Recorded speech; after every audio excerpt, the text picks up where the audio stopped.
Welcome everybody to Collector's Hideout, the podcast where we get together weekly to talk shit about different topics, different things in the pop culture world, movies, games, comics, collectibles, toys, really whatever kind of we want to talk about for the week. Really, it's just a way for us to get away from the real world and all the bullshit going on and help us unwind and not have to deal with all that nonsense. So this evening, I am here with Mr. Psycho. How you doing, sir? Doing well. How about you? Can't complain. Can't complain. Want to fire people, but, hands are tied. And also, Zero Cool, you are joining us tonight. How you doing, man? Doing good, buddy. Doing good.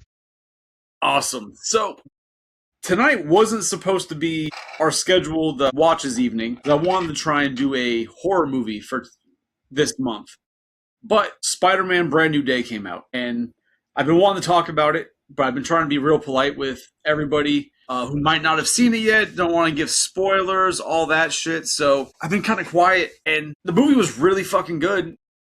And I'm like, you know what? It's like a week and a half, 2 weeks out. If people haven't seen it yet, that's their own dumb fault for being, busy and having a life. So. Right, Tony.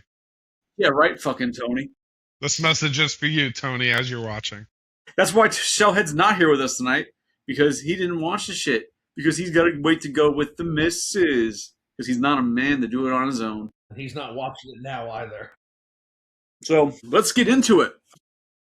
Spider-Man, Brand New Day. First, just going into this movie, did you have high expectations? Are you asking me or Joe first? Whoever the fuck wants to answer. I think I did. I think I did have high expectations. I kind of wanted Peter's story to, move forward from what happened with the last movie.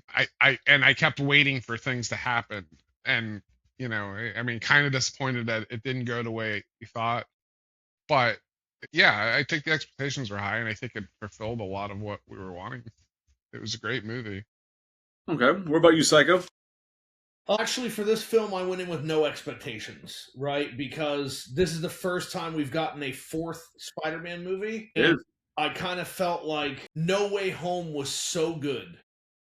The fact that they were able to take that story that had been building for movies, examine what happened in Avengers Endgame, and then incorporate the previous Spider-Man and the previous villains from the movies in, and it all worked so well. I was concerned that if I came into this movie with any kind of expectation, I would be overshooting, right? I'd be overshooting what they were able to deliver.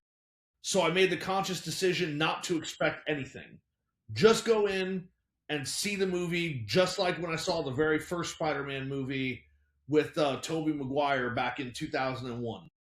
So, that's what I try and do with every movie for several years now. Like, that's why I have my own rule where when it's a franchise I actually give a shit about, I watch the first trailer drop one time, and then that's it. I don't watch it again. I see the initial trailer, and then I just go into it essentially blind. I don't read anything. I don't watch the rumors. Nothing. I just go into it, and I haven't been disappointed doing that. I feel like I enjoy movies more doing it that way. For, like you said, because you're kind of going with zero expectations. You're just going in because you know you're going to watch a Spider-Man movie in this case. And if you get Spider-Man in the movie, you kind of winning, right? I don't know that I approach movies like that. Normally I watch all You the don't. trailers, and I'll watch them several times. The trailers don't ruin a movie for me. What I was concerned about ruining That's wrong. for me, what I was concerned about ruining it was going in wanting them to do things because as a Spider-Man fan I want it, and then them not doing it and me getting upset, right? Like the biggest thing that I wanted out of a fourth Spider-Man movie, we did not get. And whether or not we ever get it, I won't know until it happens. But What, Venom? exactly, right? Like during No Way Home, at the end of No Way Home, you see Tom Hardy's Venom, right, at a bar, and he's talking. He's like, so there's this, and there's a guy who flies around in a metal suit, and there's this, and then there's a guy with the powers of a spider, and he's like, I think I need to visit that guy with the powers of a spider. And then he gets blipped back to his own universe, right? But he leaves behind a piece of the Venom suit. Yeah, but then didn't they They did. retcon In Venom 3, the movie starts, and all of a sudden he was never in Tom Holland's universe where he left that piece. He was in his own universe, even though the guy looks differently. Right? In the No Way Home universe, the bartender's hair is tied up into a bun. He's shaven. He looks clean. And in the Venom Last Dance movie, the guy's hair is no longer in the bun. It's hanging down. It looks like he hasn't shaven. He looks super tired. But then it shows you the piece of Venom on the counter. And then the guy's like, what's this? And he puts the cup over it. And then they call in the scientists who come and pick it up. And they tried to retcon it so that they weren't forced to do that in the movie. And it just, as a Spider-Man fan, I want the black suit. So before we get into the movie, I think with that, and I could be completely off base, but I think it kind of goes where they're moving towards, right? Hey, what's going on, Gustavo? I think Marvel wants to tell the story of Venom, and I think they're going to do it via Secret Wars. It'd be great if they did. Right? And if that's the way they're going, having Venom in an island somewhere sitting there wouldn't work for the story they're trying to tell for it.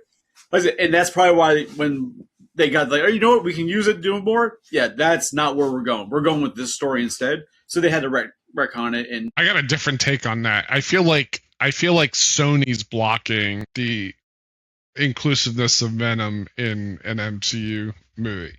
I think Marvel's jab is to give us a little, a little things like, the appearance, a little cameo, great, and they probably struggled to get that. And I think they're just not getting to agreements with Sony to let that happen. That's just my thought on that. I mean, and I can see why you would think that, but according to Sony doesn't care. Like they've already acknowledged that their extended universe movies are not working, which is why they've been having internal discussion about selling Spider-Man back to Marvel for $10 billion. And they're like, we'll just sell the character back to you. Do whatever you want. Because everything that they've tried to do doesn't work. Because they always do everything half-assed, right? Like, Venom movies are half-assed. Instead of connecting it to Andrew Garfield, they decided to just make it so Spider-Man doesn't exist. The Kraven movie, he gets his powers from a drop of lion's blood entering his blood system. The Morbius movie, Chris didn't hate it, but what I saw of it was absolutely terrible, so I didn't bother watching the whole thing. I don't know. All I went into that movie with, because I didn't know shit about Morbius, all I knew was that it was like a vampire who's part of the MCU, right? Or not the MCU, but Marvel. So I went into that expecting a vampire-esque movie, and I got a vampire-esque movie. So I'm like, I wasn't mad at it. Like, were you expecting Blade? Because that's the only. Okay. No, because in my going into it, I figured in the comics they must go against each other. But I also know in Blade, he also goes against Dracula, right? So I was like, all right, maybe Morbius isn't a Blade character because he does go against Dracula. So I was like, that'd be kind of weird to have two vampire. All right, maybe not. But so I wasn't mad at it. Yeah, I mean, and again, like I would love for the symbiote suit to show up in Secret Wars. I just don't know how they're going to do that because according to Marvel, the Spider-Man that they're going to be using for Doomsday and Secret Wars is Tobey Maguire's Spider-Man. They're not going to be using Tom Holland. That's what they've said, right? When they've listed the characters that are going to be appearing in the movie, they have said Spider-Man was going to be there, but that it would be Tobey Maguire's Spider-Man, an older and more experienced Spider-Man. And so that's what they're really going to do. I don't need to see Tobey Maguire get the frickin' Venom costume again. I don't need it. Yeah. So I've read some theories on that, and that will come towards the end of our discussion for this movie because I think it ties at the end where that's going. So this one, Brand New Day. Like I said, I really enjoyed it. The one thing that I was really worried about this movie was the same thing I was worried about with Guardians 3. Because in Guardians 3, I feared that the entire movie was going to be revolving around making this Gamora love me. The way the Gamora I lost loved me. And I feared that this Spider-Man movie was going to be like force-fed I gotta make MJ love me again. I gotta make her remember me. Whatever. Like that's where I thought the story was gonna wind up going, and just having it be like the focus, and it wasn't. So it's there. It can't be ignored, but it wasn't the focus, and I appreciate that because if that was the focus, I feel like it would have ruined the whole thing. Because it would have been the first Spider-Man all over again. Yeah, it's the first Spider-Man movie where it's not all about Iron Man, so I'll take it, right? Because all three of them were Iron Man, centered. Yeah, I wouldn't say No Way Home was Iron Man centered. Homecoming definitely was. Far From Home definitely was because he's dealing with the grief of losing his mentor. I don't think that No Way Home was Iron Man centric. If anything, I would say it was Aunt May centric, right? Like No Way Home was really about what does this responsibility mean, right? And is there a greater responsibility? Well, he passed the torch to Peter in No Way Home, right? Like, and they made a point to bring that up with Happy watching him do a lot of what Tony would do, working with the holograms and building stuff with the replicator and stuff like that.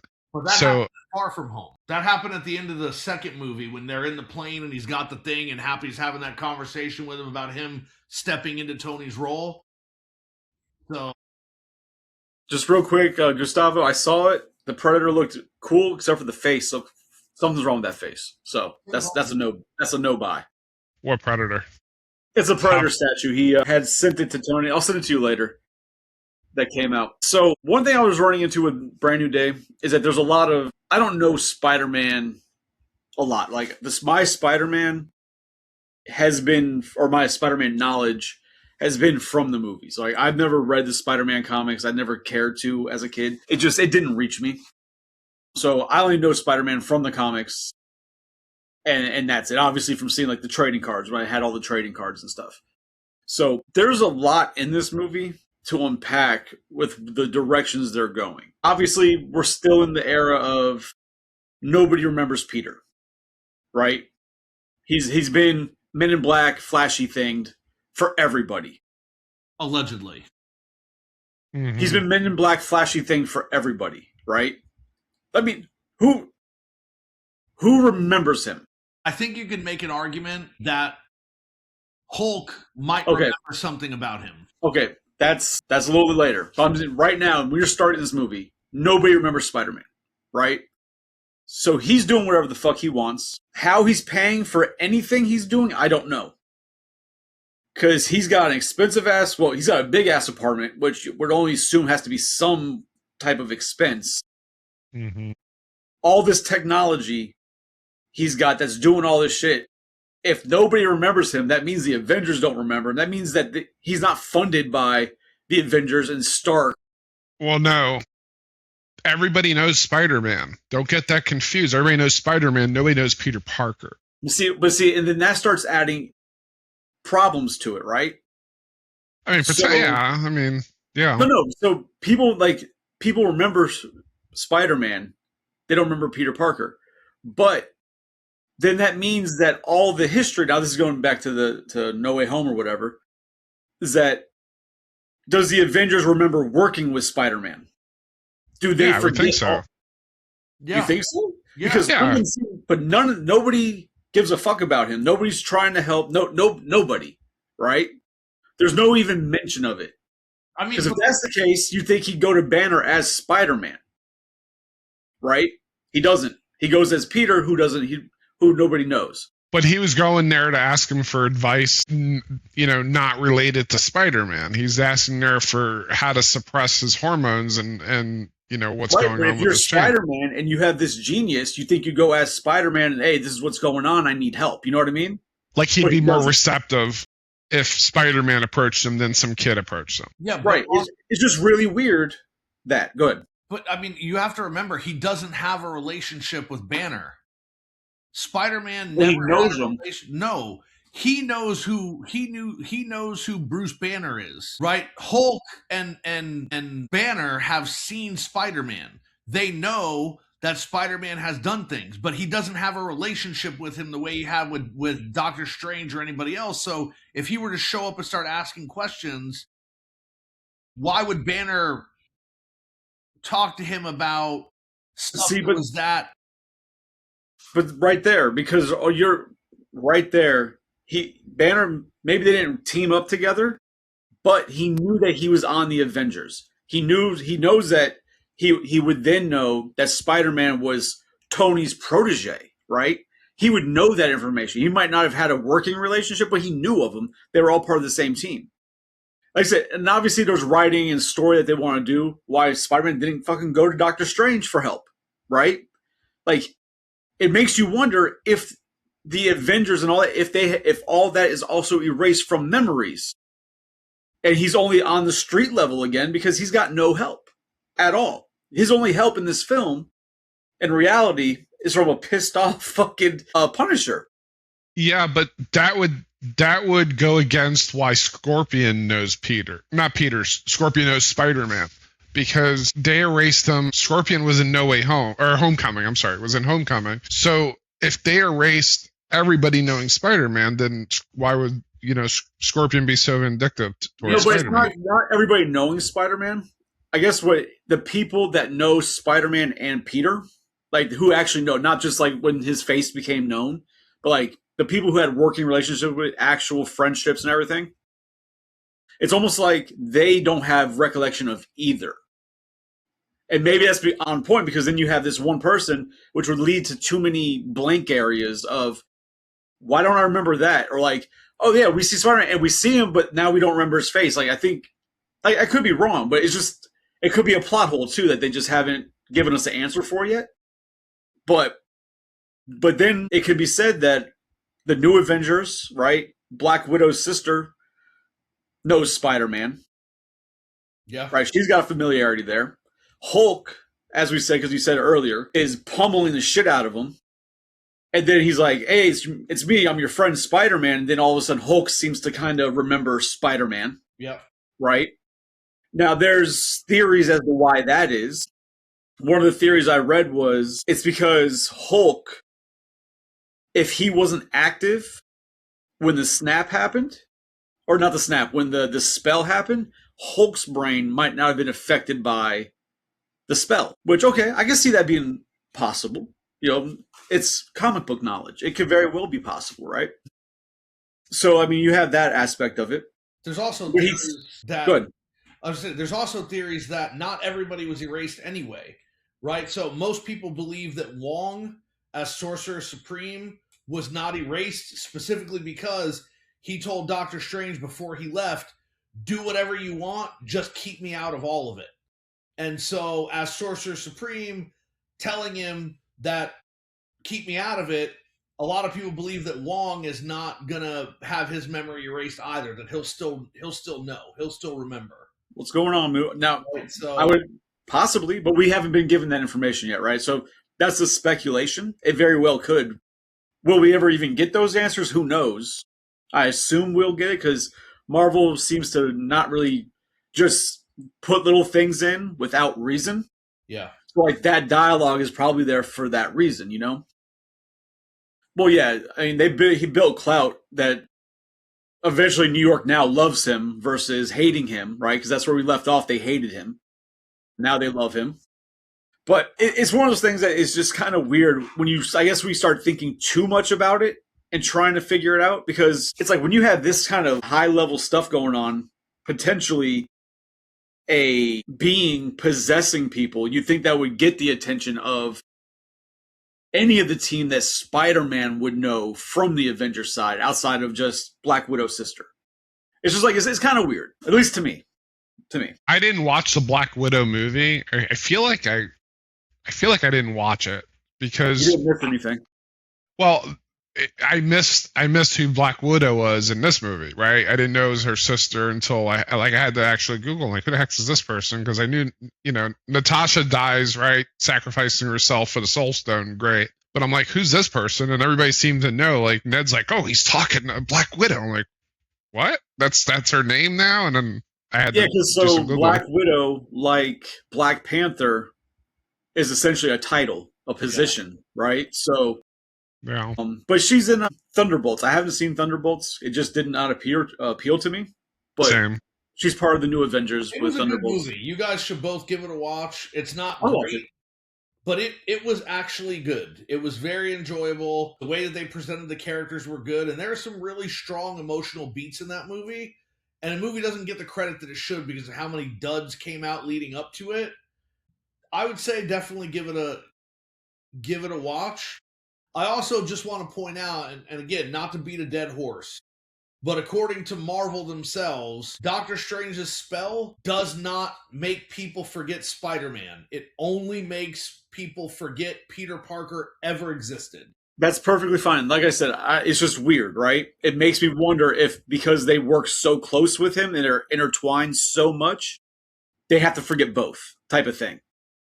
But that's perfectly fine because at the same time, MJ was in love with the kid and she realized. Did she realize that?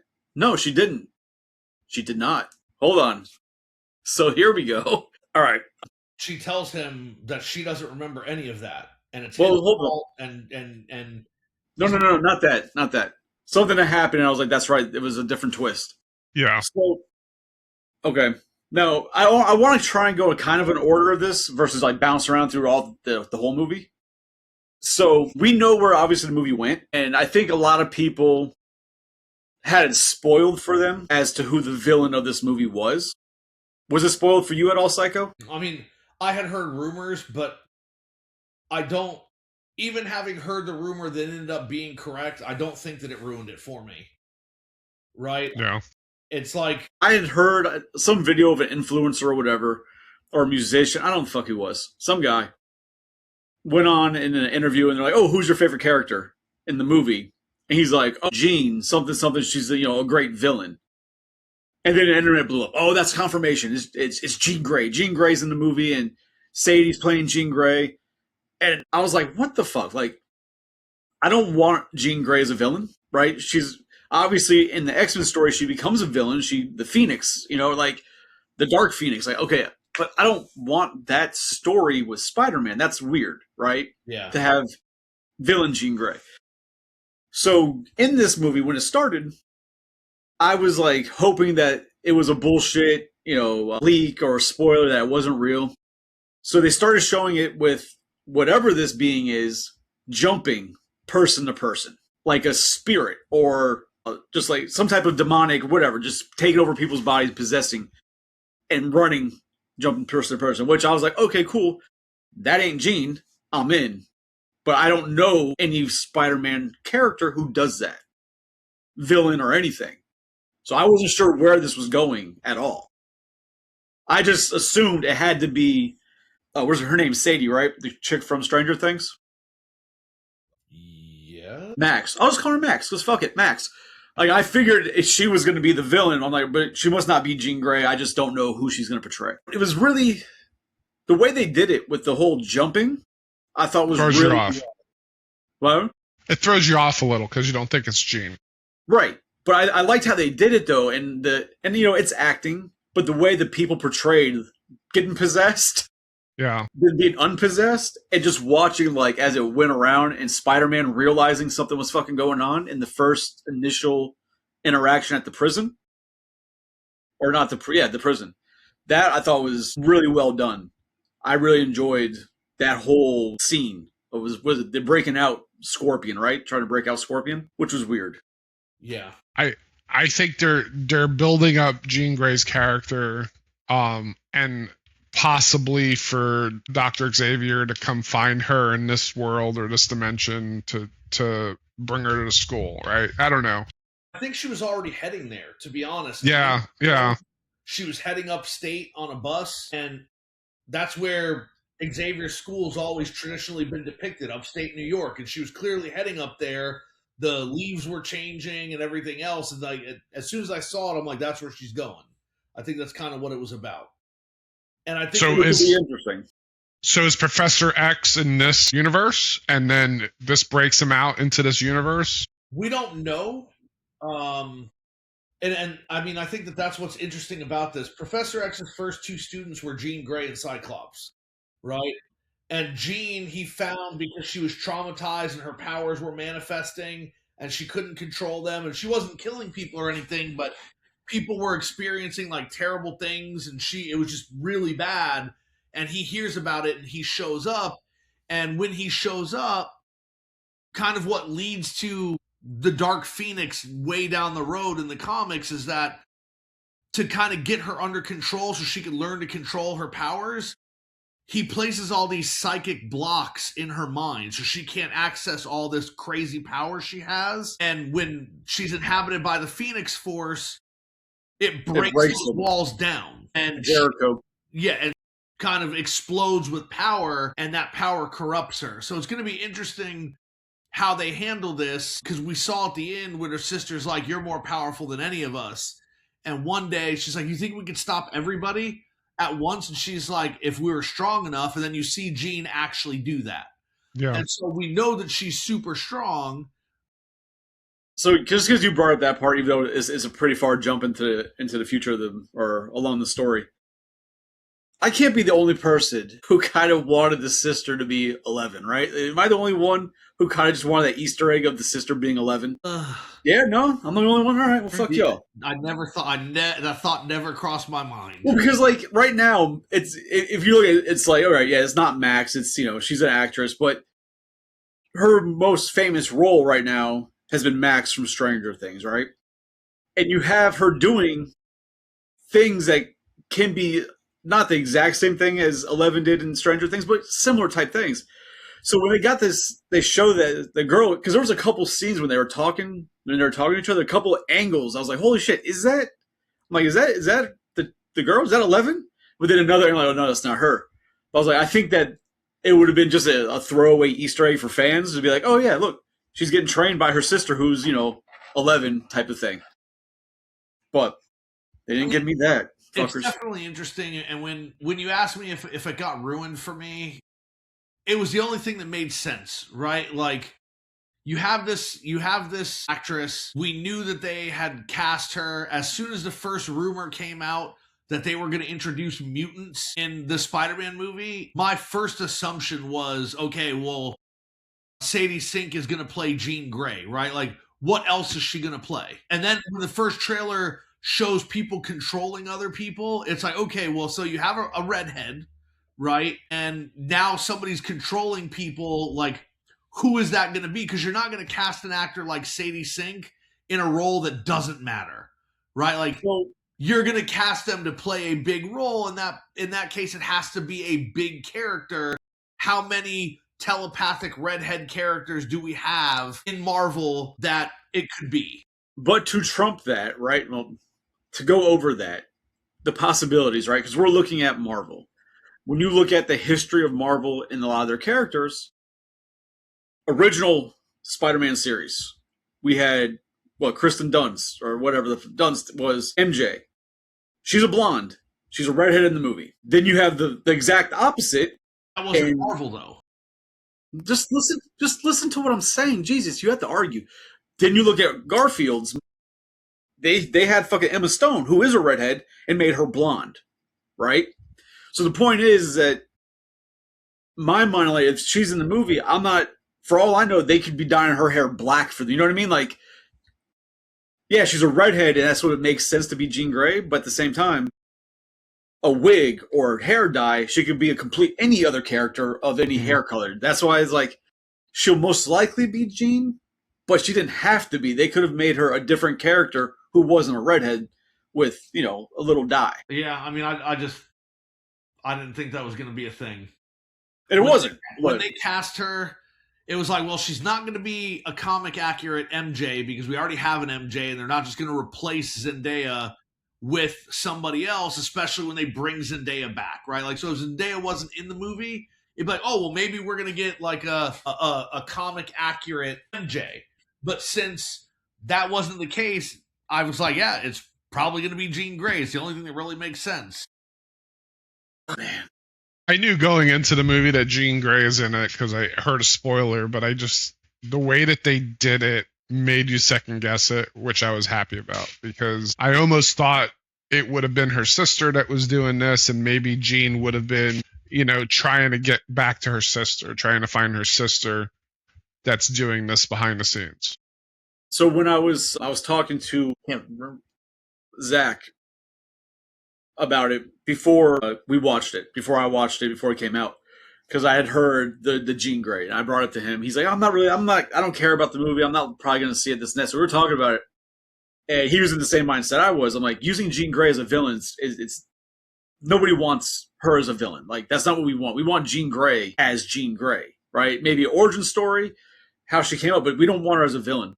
But then he went on, I never even knew Jean Grey had a sister before. So he went on and was like, well, maybe it's not Jean Grey. Maybe it's her sister, because there's a run of comics where her sister, like, portrays other people and, like, takes over, like, their personas and acts like them in the comics and does stuff. She's like, maybe that's what they're doing. Maybe it's going to be her sister. So I was like, never even knew that was a thing. I think so watching it, they kept calling her Jean. Like, all right, it's got to be Jean. But then they brought up the sister. I'm like, oh, well, at least they mentioned the sister. Yeah. Right? And then, okay, well, it's definitely not her. So she's 100% Jean. So we're not even going that route. I think this was the traumatic event that made her visible to Dr. Xavier. So I think that's, this is the making of Jean Grey's character and why Dr. Xavier starts the school. And, maybe they're going to throw in a mutant movie where he recruits her right off of Spider-Man. I don't know. Yeah. Well, yeah, because you'd think that, affecting, 1 kilometer area, so that's like, 3 miles about? It's a lot of people. Yeah. In one shot, that would definitely send up a red flag to Professor X. I could see Professor X's cerebrum while that happens, right? Like that could be the intro to Doomsday or whatever. He's sitting there in cerebrum, and then everybody just shuts off, and then he centers on Jean Grey, and then goes and gets her. What concerns me is you don't get Jean Grey killing people until she turns evil in the comics, right? That's okay. This is one of my big gripes about this movie, like my only gripe. And in this, well, I mean, I have several, but in this movie, you see things that any normal person is going to be like, yeah, that person's dead. Now, the writers and the director have come out and said Jean Grey doesn't kill anybody in this film. No, just the fucking truck that hit the guy did. Okay, sure. Well, so they're saying, and again, it's one of those arguments that people make for Batman. Well, if it didn't happen on screen, did it actually happen or did something else happen? But that moment specifically where the guy steps out in front of the vehicle, I don't know how you would explain that away. It's not like Jean lifted him in the air telepathically to save him from getting hit by the bus, right? So it's like, I don't know.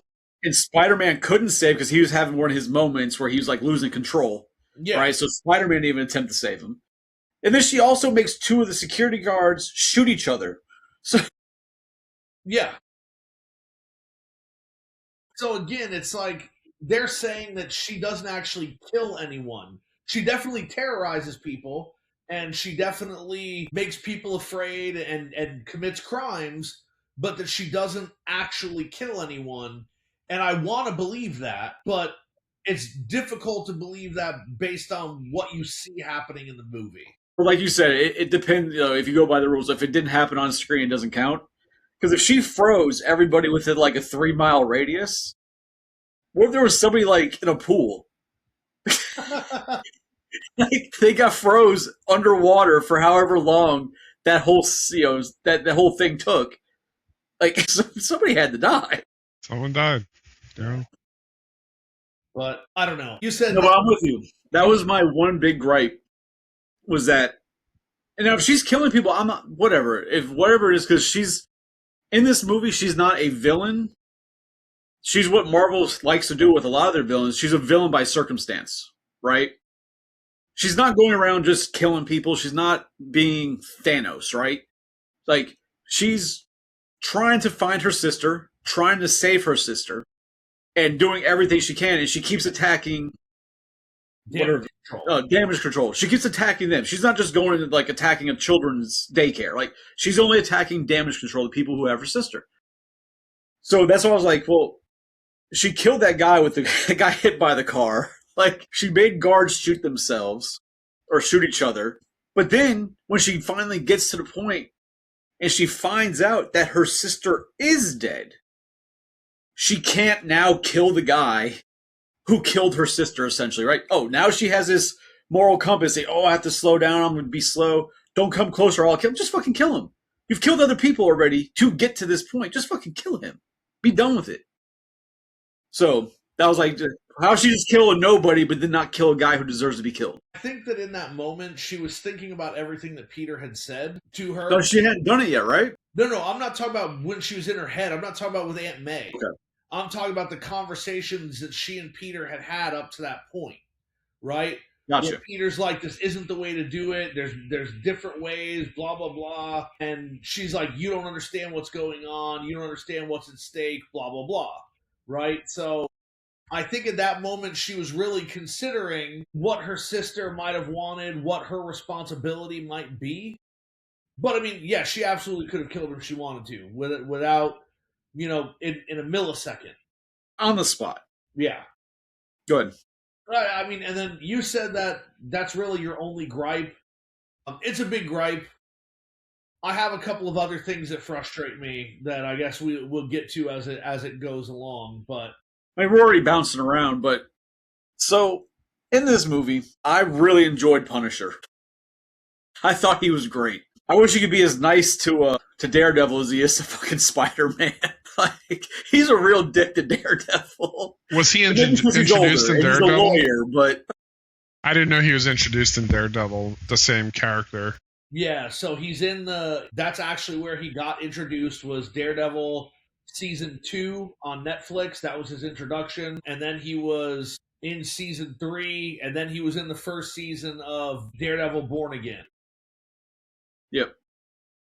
Joe, you haven't watched the Daredevil and Punisher shows on Netflix? No, I haven't. Holy shit. Yeah. Those are really good. Yeah. Yeah, I really like this Frank Castle and this Punisher, so I think I will watch them. Yeah. Yeah, but even the Daredevil show was really good. I haven't seen the new one, but the original ones were really good. I wasn't a fan of the fucking the punching guy, because they did 4 characters. Iron Fist. Iron Fist. That I wasn't a big fan of that one. Jessica Jones, I didn't mind it. Luke Cage, I enjoyed, and then the Daredevil was really good. The Defenders, they all came together, was pretty damn good, and then the Punisher was really good. The first season of Punisher was good. I was not overly impressed with the second season. I felt like they made it just because they needed to make something, and it didn't have the emotional impact of the first season. I don't remember if I saw the second season. I didn't look it up. All of the last seasons of every show they did. So like season 1 of Jessica Jones was fantastic, right? Season 2 was also very good. Season 3 was terrible. Daredevil was really got a season 3 all so. the way through. Like all 3 seasons of Daredevil were great. Luke Cage season 1 I thought was really slow, and then season 2 I just didn't think was very good. I never watched season 2 of Iron Fist, and season 1 was good, but they just didn't give the character enough to do, right? So it's like they showcased the wrong parts of the character, in my opinion. They made him kind of whiny because they didn't want him to be the same as Daredevil. So they were trying to make him different. They tried to make him younger. They tried to make him more naive. But yeah, Joe, I would absolutely recommend, like Chris said, go back and watch at least the 3 seasons of Daredevil. Watch the seasons of Punisher. And then if you haven't seen Daredevil Born Again, watch those, because it's essentially a direct continuation. But I mean, that brings me to one of my biggest gripes. I don't understand how you have a Spider-Man movie that's street level.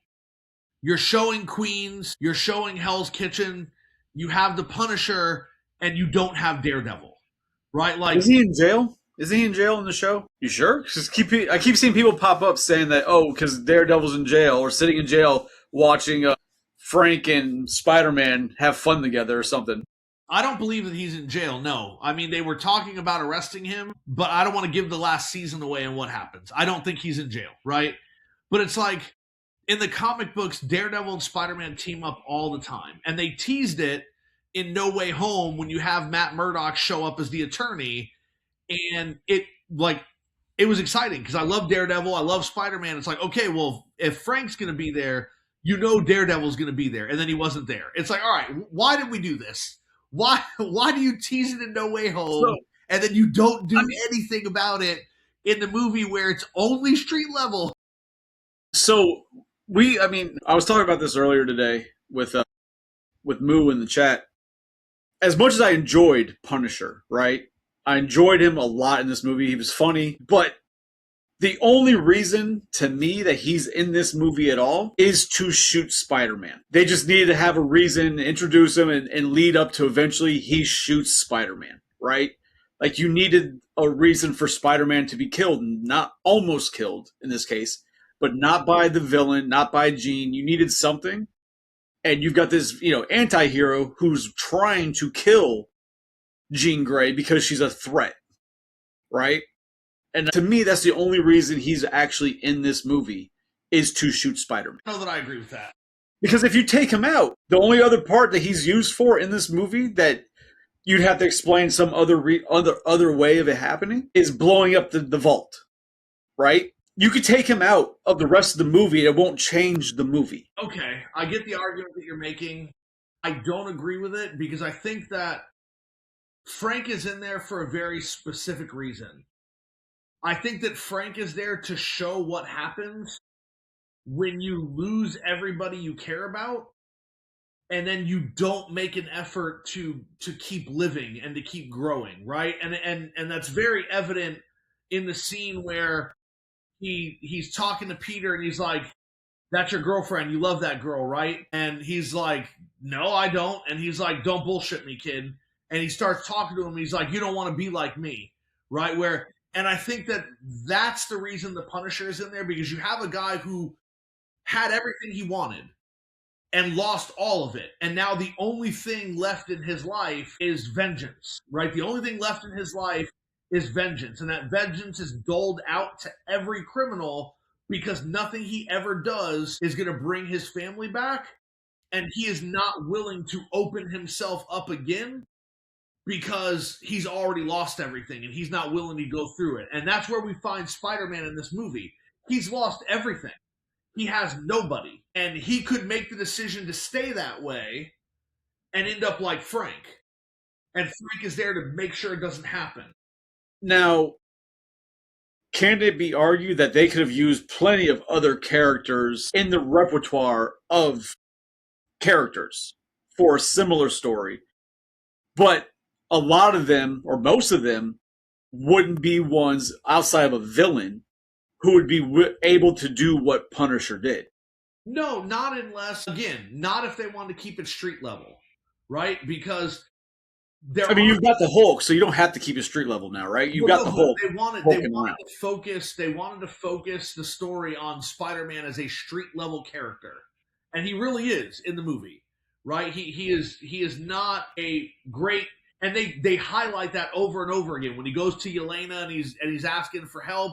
She's like, "We don't deal with this. This is incredibly small potatoes. I have to deal with the very big potatoes." She's like, "We're not dealing with this. You deal with it." And she says that twice. So they're driving home that this is a very insignificant issue compared to everything else in the MCU. And so, again, in that instance, I feel Frank is the only way that you could do that. You can't do it with, even if they decide to focus more on Hulk, right? And Bruce Banner. You can't do that with Bruce Banner because Bruce Banner loved Betty, was in love because he's allegedly the same Hulk as Edward Norton was. He had that whole love. Then he lost it, right? Then he fell in love with Black Widow. Then he left her. Then he fell in love with one of the women on the planet where he was fighting and ended up having a son. Then he comes back and discovers that he's got a cousin who's now a Hulk.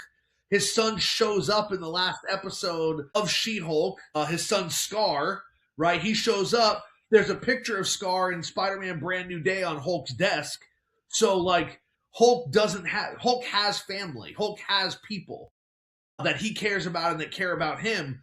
Punisher's got nobody. Nobody gives a shit about Frank Castle, and he doesn't give a shit about anybody else. Well, you ran with Hulk, and I wasn't saying that they could use Hulk for that. I was saying that they have Hulk. They're using Hulk as in it's not just street level, right? They could have brought other characters who could have done the same general idea of the loneliness, right? And they could have introduced a new character that we haven't seen yet and done that. And they did. They just did it in the opposite way with Jean Grey. Like, if you look at it, Jean Grey's like whole arc is mirroring Peter's, but it looks like it's going to go the opposite way until Peter brings her back into the light.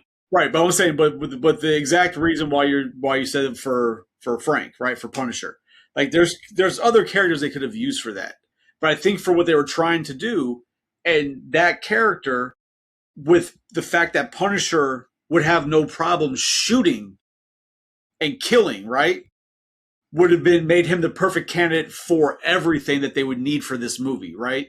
Because like you could have, like I said, they could have introduced another character to have been doing that, but then they would have to find somebody else to how you're going to kill Spider-Man or potentially kill Spider-Man on accident.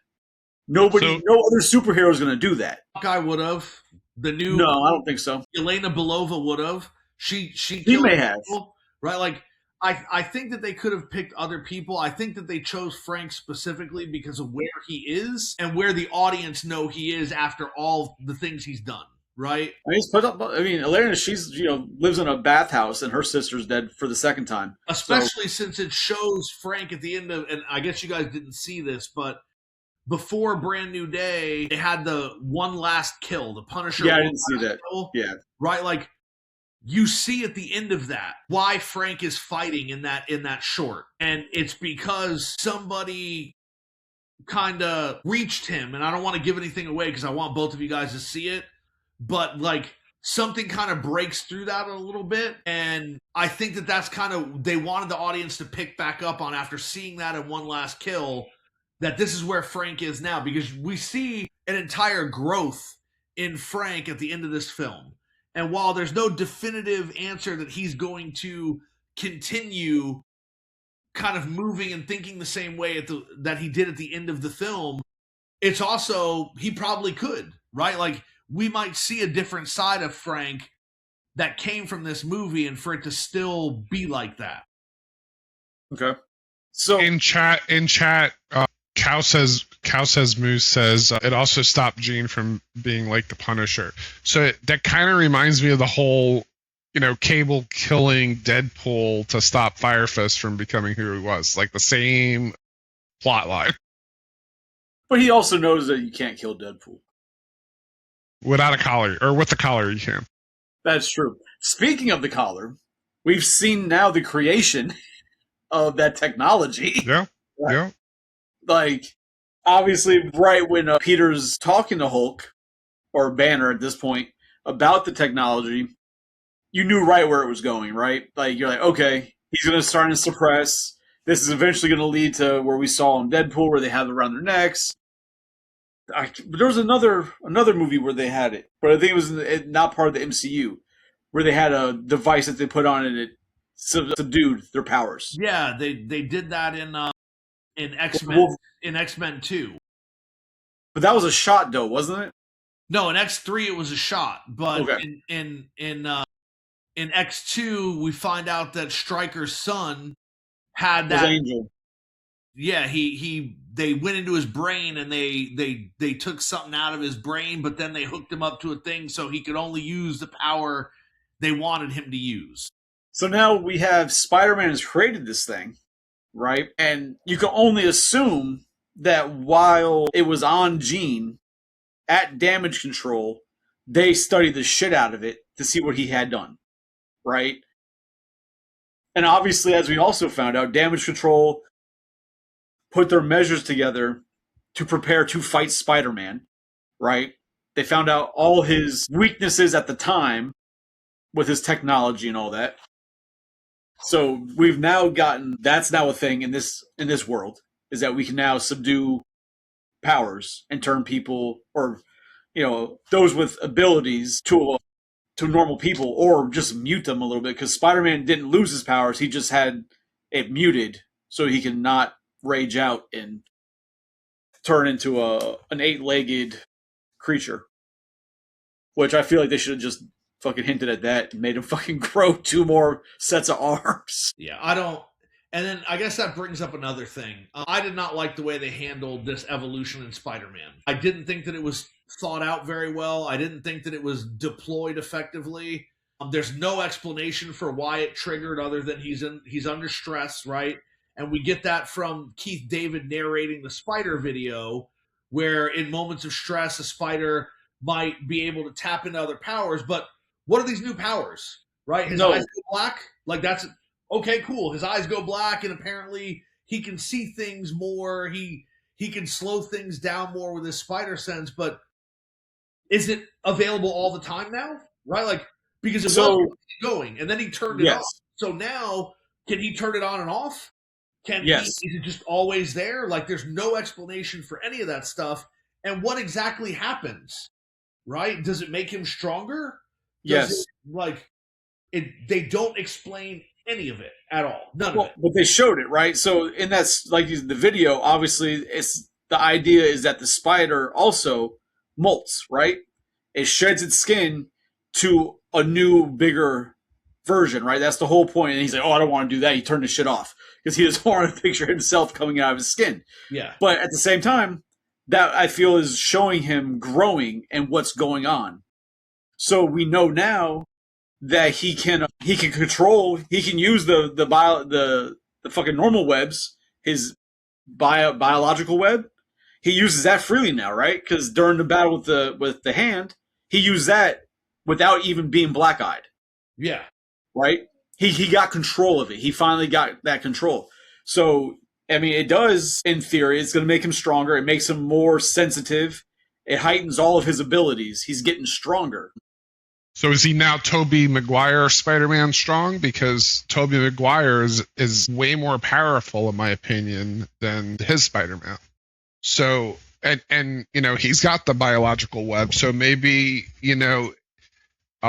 this Peter Parker didn't hit that evolution that Tobey Maguire's Peter Parker hit to get to that point. So maybe he's like in the middle of that.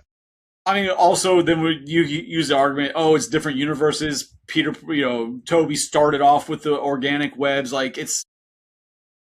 I would argue that Tobey Maguire it's not that he's stronger, it's that he's way more experienced, right? Like, so if you see, part of the reason I love No Way Home is because they show so many of the differences between the Spider-Men, right? So when Tobey Maguire and Andrew Garfield have that little battle in the kitchen, right? You see Andrew Garfield is doing the same moves that Tobey Maguire is doing, but Tobey is better at them, right? Oh, yeah. So instead of just doing the flip that Andrew Garfield does, Tobey does the same flip but pushes off with his leg. So he lands faster, so he's able to shoot his webs faster. And there's all these little nuances in there where Tobey, you can tell he's been Spider-Man so much longer, he's using that experience in everything. I don't think it's just experience though. Like in No Way Home, if you compare Tobey fighting Goblin, right, in the first movie, and compare this Spider-Man to fighting Goblin, it's a no-brainer. Like, Goblin shook it off in No Way Home. He's like, oh, you're hitting me? He's like laughing and antagonizing with a laugh, where in the original Spider-Man with Tobey Maguire, like he was, he had to regress and like try to play on his feelings so he'd back off because he was kicking his ass. And then in the one scene of No Way Home where he had the glider and he's going to kill Goblin and Tobey gets in front and just stops it. Like, he's definitely, if you're sitting there with rage and you're about to throw a glider into somebody and Tobey gets in front of you and just like pushes it off like nothing, he's way more stronger than we give him credit for. But, and very well, yeah, I mean, it makes sense, and that he knows how to use it better, like John said, because he's got more experience, right?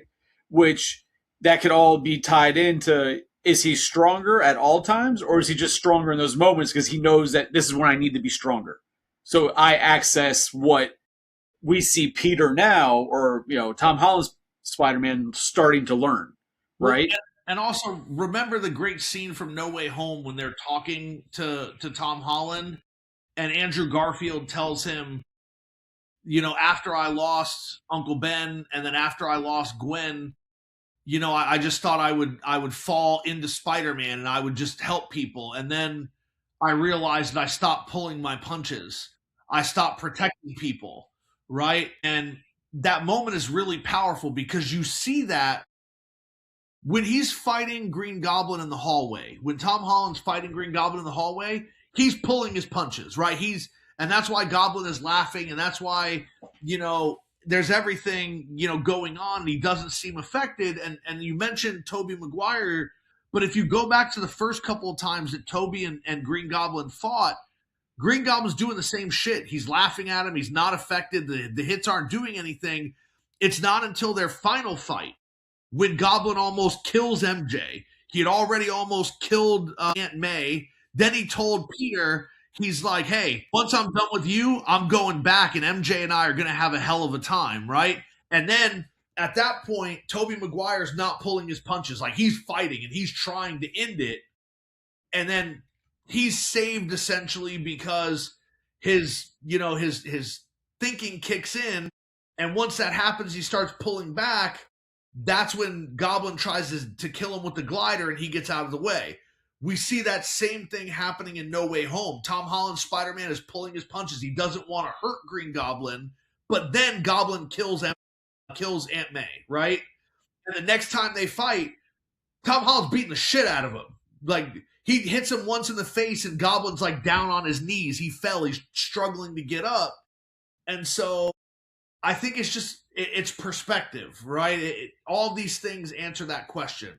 So I want to touch back on part of the movie that I think it was one of the first parts of the movie where the audience was all shocked, at least in my viewing. Because, like, the audience was quiet.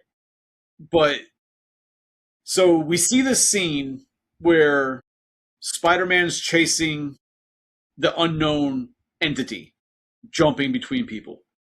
Finds out it can only go 33 feet, right? Finds it out, cool. Ties it up in the middle of the fucking, what is it, like cranes. Yeah, construction zone, yeah. That way there's nobody within 33 feet, you can't get away. Then he goes to protect MJ. Man, that scene, after he protects MJ, they go swinging through the New York. They get to that rooftop. And the scene when she's like, I know you, or you know me, like, they're making it seem like she's putting things together. Yeah. Right? But so you're sitting there, you're watching this, and that's where I said that I was afraid that they're going to make this whole movie about him trying to have MJ remember him. Yeah. So they start this, I'm like, oh shit, they're going to like just let it be done and fucking like screw that, we're going to make her remember him right now. Cool. So they're doing that. She's putting it together. They do the kiss. Shit you not. When they stop kissing, and she says, I forgot what she says. Oh yeah, you can't sense me anymore. Everybody like gasped, and one person in the audience is like, God damn! Like, was that Che? Was Che there? It was not. Like, that moment, people were like, I guess they were so invested in the moment of she's gonna remember him. She's gonna remember. That's it. And then boom, people were. It hit me too. But now that scene right there makes me, because I had started mentioning earlier, but I wanted to hold off on it, where I was saying how the spell erases Peter from the memory, but not Spider-Man. But MJ would then remember all the times that she's dealt with Spider-Man, all the times like Sadie said it, or Jean said to her, you saved me here, you saved me there, you're always there to save us. But that's never brought up again from MJ. No, but it was brought up before that. When they're in the when Peter meets Ned for the first time, and he's like, I've been trying to figure out who Spider-Man is. He's like, Spider-Man saved us here at this thing, and that's right, he did mention it. Okay. So like he still remembers all the time Spider-Man protected them. So we're supposed to believe that MJ remembers all those times too. Oh, that's fair. I forgot Ned said that because I'm like, she didn't remember him there, right? Like at all. That Spider-Man had any effect on it, but that's right. Ned did mention it. That's fair. Okay. All right.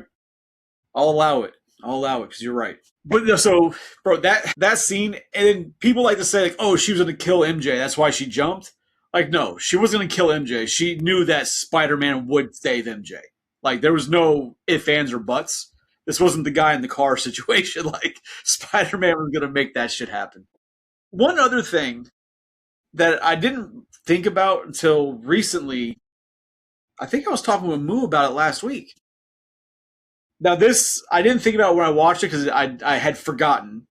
But as I saw scenes, because people keep showing the scenes of in No Way Home when the Spider-Mans first come into the universe, Yeah. when Toby and Andrew's Spider-Man, Ned is using Doctor Strange's magic. Ned was also practicing magic. Where the fuck he go? He's not doing it anymore? Like, that was completely abandoned. He was practicing, right? He was practicing in the class, right? Like a wizard. I don't want to say wizard class, but wasn't he practicing his spells? He just had the sling ring and he was using it until Doctor Strange came back, and then Doctor Strange took the ring back, and then Doctor Strange said, "Were you using this?" And he's like, "Yes, sir, I was." And he's like, "Okay, that might look." He says something about we might need to look into that more, but you never see anything else happen with that. Maybe I'm thinking. I could have sworn there was like something with him and Wong, like training him. Yeah, maybe I'm thinking Universe of Madness when at the end, was it America? Is that her name? She's in the class. She's in the class doing that, learning magic. Maybe, so I could have sworn that they either mentioned or hinted at him learning, like going like being taken like under Wong's wing. Yeah, to learn because of what he did. And it's like, all right, but even then, like that's another issue when it comes to their memory, right? It's like cool, just disappeared. Well, just disappeared. But Ned, that means that Ned and MJ know that there's 3 different Spider-Men. Yeah, I see your point. So they don't remember. So that means they know there's 3. Now, do they forget the other Peter Parkers or just that Peter? Like, there's a lot here, man. I need answers. God damn it. I don't know. I mean, I don't remember ever seeing Ned practicing with Wong or with Strange, but I mean, that doesn't mean that it didn't happen. I just don't remember it. I don't know why I kind of remember it. I don't know. Yeah, I remember something of it. Like, I don't remember. I thought it was like a throwaway scene type of thing, but I could be wrong. But like I said, it's just that's those things that, like, obviously when you start looking too much into movies, that maybe they just haven't given you the answer yet, or it's just something that they're not focused on because it really isn't important to anything. So you just kind of got to forget it, right? You got to fucking Men in Black flashy thing yourself to forget those things. Because right now that means MJ and Ned know that there's 3 different Spider-Man. But yeah, and they didn't even bring it up. They didn't talk about it. Yeah. Like, which Spider-Man are you? Are you this one? Or are you that? Like, which? Like, something like that. Yeah, something like that. In the college scene when he went to go talk to a Banner, and the kid's like, "Hey, why didn't Thanos just snap his fingers and make more food?" So is that an Easter egg for Sydney Moon? Because I'm hearing a lot of noise like that's Sydney Moon's appearance as Silk, or allegedly that's exactly why they put her there, so that it's kind of like an introduction to the character Silk. What they'll do with it, if they do anything, who knows?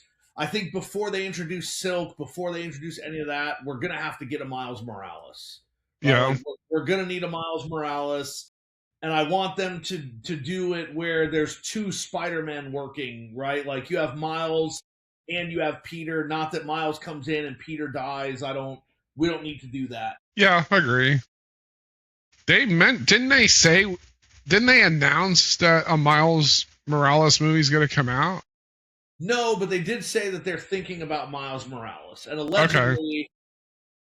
The internet wants a Miles Morales live action so goddamn bad that any black actor in this movie, people are like, "Oh, that's Miles." Like, people need to calm the fuck down, right?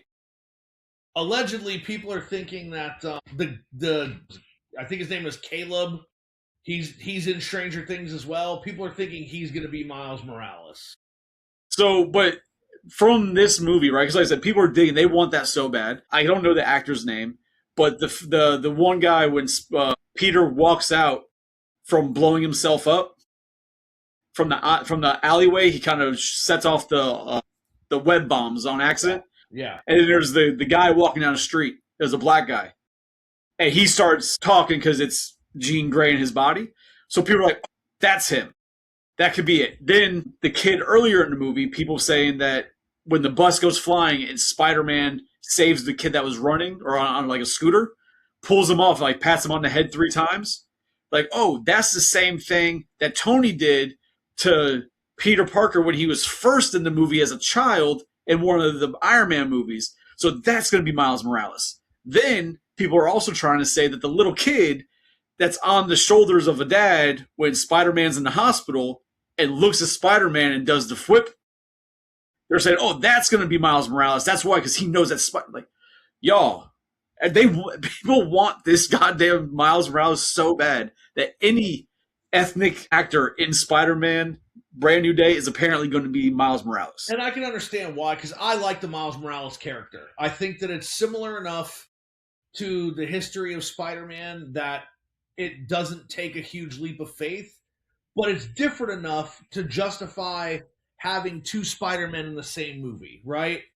And I think that it would fit in now because Tom Holland's Spider-Man no longer needs web shooters, right? So if you have Miles Morales, who has always used web shooters, like gaining power and then being trained by Spider-Man, he could pass that stuff to Miles, right? Like, it would fit. The question would just be, what kind of Miles do you bring in? Like, is he going to be, let's say, 20 years old? Is he going to be 15 years old? Like, what are we going to do? I mean, I think if anything, a late teen, right? I mean, you can get away with it because even though Tom Holland is older now, he still looks young as hell. Yeah. But he still looks young as shit, right? Yeah. So you could probably get away with that. People, like I said, they think it's the little kid that was on the shoulders. If they're going to do Miles Morales, it's not going to be that little kid because they need somebody older. They're not going to have a child, right? Also, people need to realize that in that scene, that was Jean using the kid to essentially say goodbye to Peter. That's what that was. Because they showed that Peter smiles, the kid turns away, and then they showed Jean smiling on the bus. Like, that was that moment. There was no deeper meaning behind that moment. It was just her saying bye. I didn't catch that, but now that I think about it, yeah, that makes perfect sense. Yeah, because like what?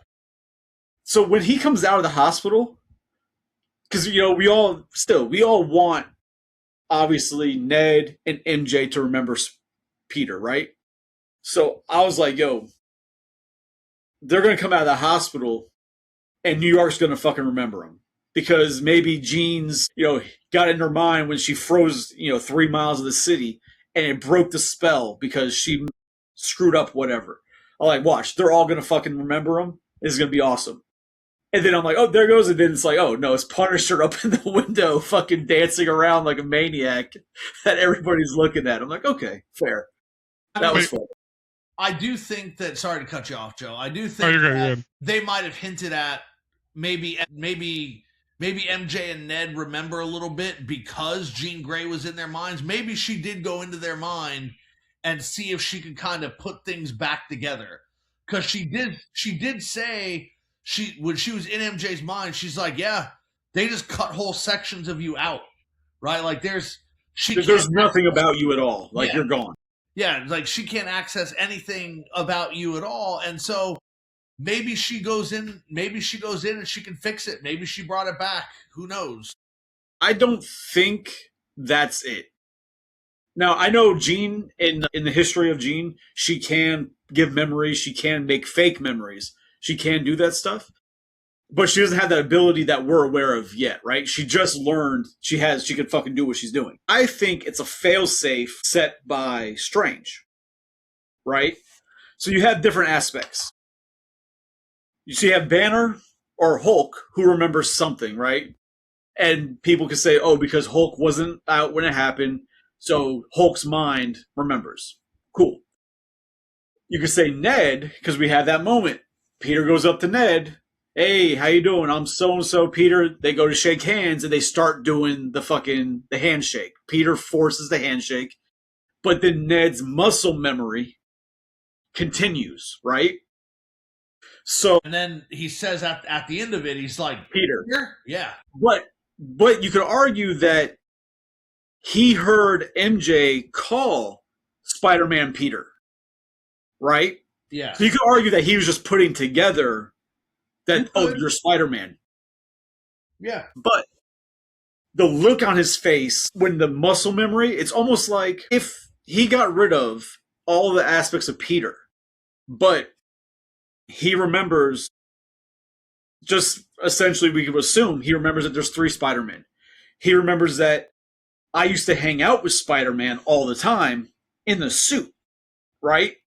I have a lot more memories that he just saved my life. Like I have a lot of memories, even essentially seeing him in Peter's bedroom the first time wearing a suit, Ned wearing a suit. You know what I mean? Like it's almost like the muscle memory hit, and then he started filling in the blanks. Well, remember, he wouldn't remember anything about Peter's bedroom because he wouldn't remember Peter. So, but he can but he can remember being in a bedroom with Spider-Man. He might not know he won't know it's Peter's bedroom. He was just in a bedroom, right? He just forgot everything about Peter. So if you sit there, if you think that they got rid of all Peter imagery, so like I said earlier, what is it? They're sitting there talking to Spider-Man anytime he saved them or whatever, or they see him, and then he rips his mask off. Now all of a sudden their mind goes blank because they don't remember that, right? So I wonder if those moments start getting filled. Like, oh shit, that Peter, because now she heard Spider-Man get called Peter. Now he starts putting it together. That, oh shit, and now his memory starts coming back, which would also lead to thinking that scene on the roof with Zendaya possessed by Jean Grey, and Jean Grey specifically saying, oh, you thought the kiss of the prince or whatever was going to break the magic spell. Almost like that's going to foreshadow that's exactly what's going to fucking happen. That they're going to get to a point in the next movie or whatever, Zendaya starts feeling for him, whatever, and they do have a moment where they kiss, and then the memories will start coming back the same way. Like that muscle memory is the last trigger that bam hits that unlocks it. I think that that's going to wind up being a safeguard that Strange had put in for this spell. I don't think so, but it'll be interesting if it happens. I mean, something's gonna give. I mean, if it is Jean, it's Jean, but it's the way it's going. It seems that there's more to it than just Jean turning on memories, because then Ned would have just remembered everything. But then you also have Zendaya, who's up on the roof now, right, holding her locket. Yeah. Like now she's starting to put things together too. It's taken longer, but things are slowly starting to come back, filling in those gaps because, essentially, if anything, because he told him who he was. Yeah. Like, she now knows that he's Peter. Now everything will slowly trickle back in. Yeah. Like, I mean, imagine that. Like, Strange, like, yeah, they're going to forget about you, but you go up and introduce yourself as Peter Parker, and you put them back, you back in their life, might be enough to start trickling the memories back in. Because you're the one who's making it happen versus them just remembering on their own. Was MJ's boyfriend Flash or no? Different guy? No, okay. Different guy. I thought it was for a second. Like, oh no, she didn't end up with him. Apparently there's speculation that he's going to wind up being some other green, not a Green Goblin or Hobgoblin, but some other, the Jackal, I think, is what I read earlier today, that he's going to wind up being the Jackal. They better not do the Jackal. He's green too, isn't he? He is green, yeah. But, like, I don't want them to do the Jackal because the only thing that the Jackal was good for was the Clone Saga, and we're not going to have the fucking Clone Saga in a Spider-Man movie. And all that's going to do is frustrate me because I want Scarlet Spider, and that's never going to happen. So it's like, just don't bring the Jackal in. It is unnecessary and we don't need it. Well, if it's going to piss you off, I want them to bring the Jackal in. I mean, it wouldn't make any sense because the only thing that the Jackal is good for in the comics is he's a geneticist and he's working on cloning, and he ends up like becoming a villain, and then he clones Peter, and it makes this whole complicated thing where you have, you know, Peter's led to believe that he's actually the clone, and so I know the clone, like Ben Reilly, then becomes Spider-Man, and trust me, I love the Ben Reilly Spider-Man suit. It's my favorite Spider-Man suit is probably the symbiote suit, like the original black suit. Then you got Scarlet Spider. Then you have Ben Reilly as Spider-Man. I just don't see how you could do any of that stuff realistically in a movie. It just, so if you can't do what the villain is famous for, why the hell would you bring the villain in? Who knows? But like I said, that's just internet speculation. Because I guess in the scene where they show him, there's a bottle of like some type of liquor, but the liquor bottle says Green Jackal or something, like the name of the brand. So people are like, oh, because of that, and this guy, he's gonna. So it's speculation. That could just be an Easter egg for, Marvel likes to do Easter eggs. You know what I mean? So I don't know. my question. Go ahead. No, I was just saying, ultimately, I really like the movie. It is not my favorite Spider-Man movie of all time, though. It's really not. It's very, very good, and I like it a lot, and I can't wait to watch it again. I'm not going to go to the theater and pay theater prices to watch it again, but when it's available, I will definitely get it. But yeah, I know everybody's an idiot. No. So Chris calls me. He's like, "Hey, we're gonna do Spider-Man this week, this Thursday." He's like, "You want to be on?" I'm like, "Well, I didn't watch it." He's like, "I'm like, oh, hold on, let me put it on." I put it on the TV and I watched. Well, first I was like, "Hey, we're gonna be talking Brand New Day on Thursday. You want in?" He's like, "What's Brand New Day?" But sure. I'm like, "The new Spider-Man movie." He's like, "Oh, I haven't watched it." I literally put it on when you told me and watched it while I was working. So. For me, all right. It's definitely Spider-Man 2 and No Way Home are right at the top. They're kind of neck and neck. And then after that, I would probably put this movie. I think, to be honest, and maybe it's just because it's more recent in my mind, but I think this is my favorite one so far. And the reason I feel that is because, like Joe said earlier, is that this is the first one where it's, well, until obviously you get X-Men involved, or potentially X-Men involved, is that this is the first one where it's like really Spider-Man, right? Versus having a lot of Tony Stark going through it, or having 3 other Spider-Men or 2 other Spider-Men. This is like really the kind of the first one where I felt was a little different than the others and kind of set itself apart versus what we've been getting. So I mean, I really did enjoy it. I do wonder. And this is now speculation. Unless there's anything else about this movie you guys want to touch base on? I mean, we didn't discuss the Hulk, but there's something tangential to this movie that I want to talk about, but I don't know if you want me to do that now. Hold on. But like I said, we didn't really discuss the Hulk. Was there anything about the Hulk that you guys liked or didn't like, the way they used him? They finally brought back the Hulk, right? Like, we actually had a Hulk that was big as hell. And he still lost the battle. But again, that's a lot of people, and that's the issue. A lot of people underestimate what Spider-Man can do, when Spider-Man is actually one of the most powerful characters in Marvel. So, it's hard to hit something that knows you're about to hit them, right? Like, no. Hulk was about to kill him, but then they essentially had, what we know as the Martha moment, right? Yeah. Like, shit, and then he lets himself fall. But no, so what I did like about the Hulk, because like you said, they actually brought back the Hulk, and almost Savage Hulk. Like they brought back probably one of the biggest Hulk we've seen in a long time. Since the Incredible Hulk with Edward Norton, yeah. I mean, you can't say that. I mean, would you say that in Avengers he was that big when he was like jumping around at aliens and jumping through aliens? He was bigger in the Incredible Hulk, and he was bigger in Brand New Day. Okay. I mean, when he's the same size as when he was flipping Loki around, though, wasn't he? He was in Brand New Day. He was bigger. What? I mean, because this is the first time in the MCU where they've really shown that the more pissed off he gets, the bigger he gets. Yeah, exactly. Yeah. Which, if that's the case, that can also be showing for the potential Secret Wars when the Hulk, catches a mountain from falling on him, and everybody's like, "Oh, hit him with your powers to piss him off, so he doesn't allow us to get crushed and killed." So, all right.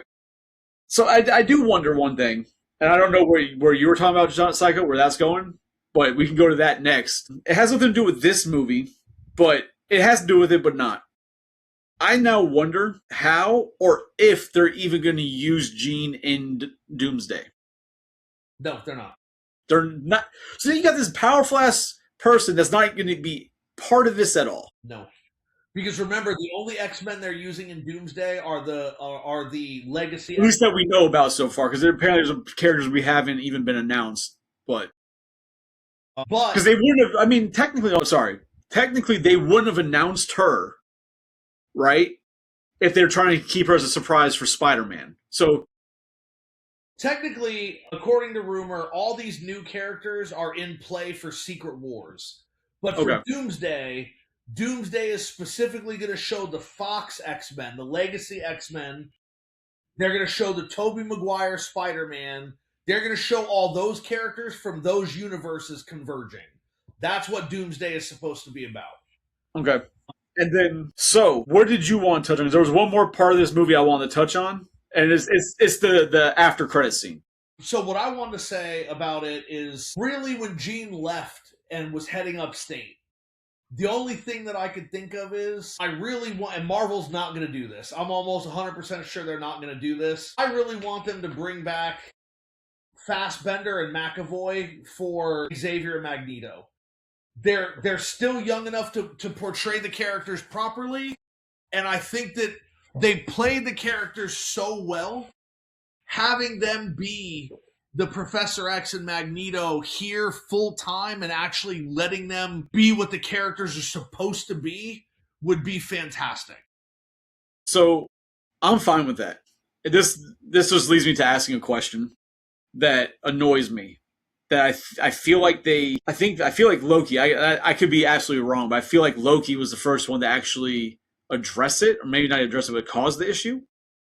But like every time we've seen, what do they call them, variants, right? So when you've got all these variants, so like the Deadpool variants, the ones that we saw without masks on, were all Ryan Reynolds.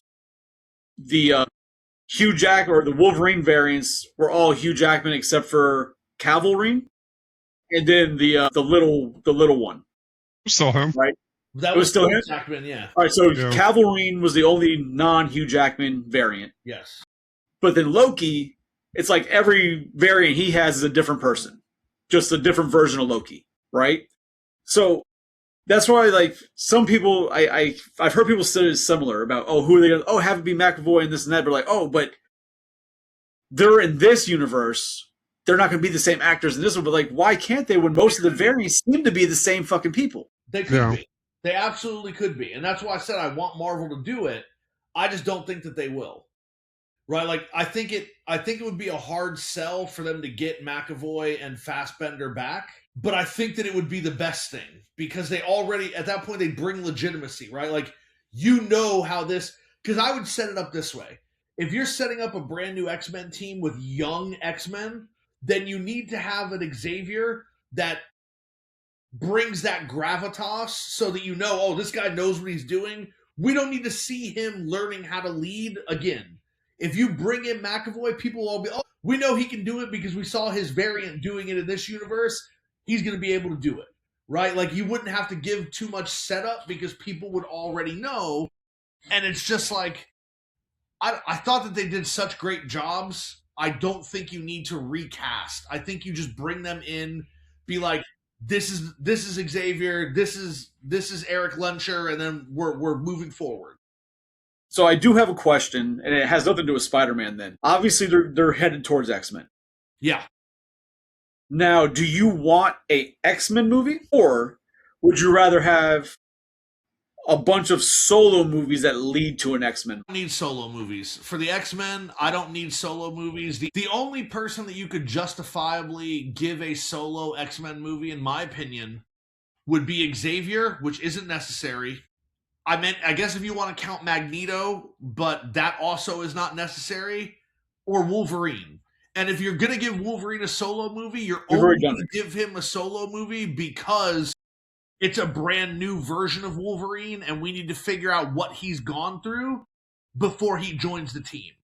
See, and I disagree, right? Like, I'm down with, like, Wolverine getting another one, whatever.